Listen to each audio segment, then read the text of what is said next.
It's Wednesday, 3 o'clock. The weather this weekend's gonna be so nice.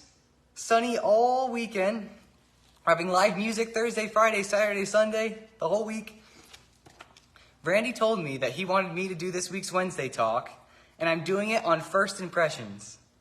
So first impressions are the initial opinions and thoughts that are given to the people you come across. And these first impressions are often based on a very small amount of information. This is why, for this little amount of information, you should make it the best you possibly can, because it's really the only information that they have.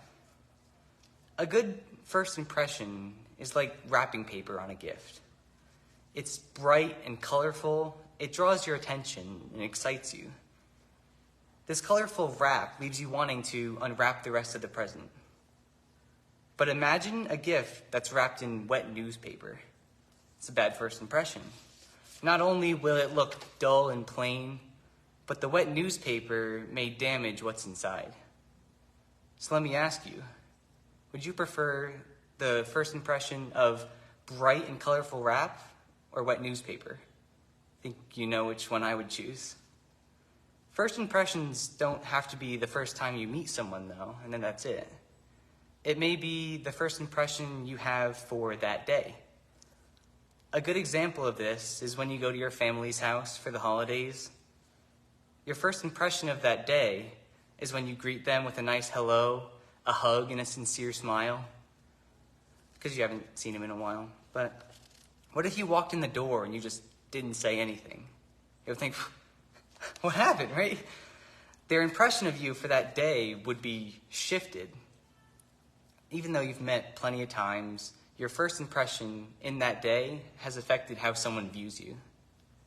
First impressions have a trick, though. They have to be authentic and real, or else you'll end up automating them. I realized this last week. One of the people that I work with, Danny, if you guys know Danny, she's upbeat, enthusiastic, energetic. I saw her on her way in, saying, "Hey, Danny." Okay. She asked, "How am I?" But I gave her an automated response. I just said, "Good, how are you?" And she realized this and said, "I'm doing great."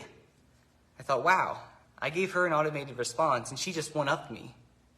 So I made sure that the next time I said that I'm having the most super fantastic day ever. Now that's a first impression. But your first impression doesn't have to be verbal. You may leave an impression with how you dress. This is why you dress up for a job interview, in order to make a good first impression. You may also wear a cologne or perfume in order to smell nice. The tone of your voice may contribute to your first impression. Whether you're excited to meet someone, or it sounds as if you didn't want to talk at all. In each of these examples, you're leaving a different first impression. Here at the winery, we try to give you a good first impression. From the clean sidewalks to the music before you even get in the door. In a first impression, everything counts. Most of the time, we don't even know we're having our first impression. It's not like people walk up to you and say, "Hey, this is my first impression of you." It just doesn't happen, right? It'd be silly.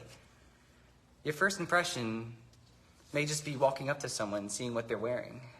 There's no interaction, but you've made a very small impression as to who you are.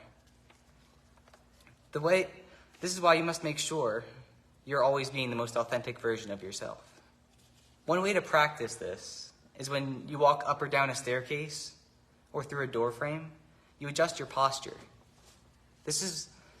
That way, every time you walk through a new room, the people in the room see you at your best. First impressions are important for personal relationships. I found this example. Picture a first dinner date at a restaurant. Your partner may be late, and they stumble in because they're stressed about not being on time. They end up being short with the waiter and ends up ranting about the traffic. What would your impression be? Even though they will calm down and try to cover up their last actions, your first impression of who they are is still there. Whereas imagine if they came in with an apologetic attitude because they were late. The dynamic of the date would shift dramatically just from the first impression. Naturally, on your first date, you try your best to be present and yourself. You have a big smile. You're focused on them. You put your phone away. You're very courteous. You may hold the door for them. You compliment them, maybe bring them flowers. This would leave a great first impression. But you have to remember, this is your first impression.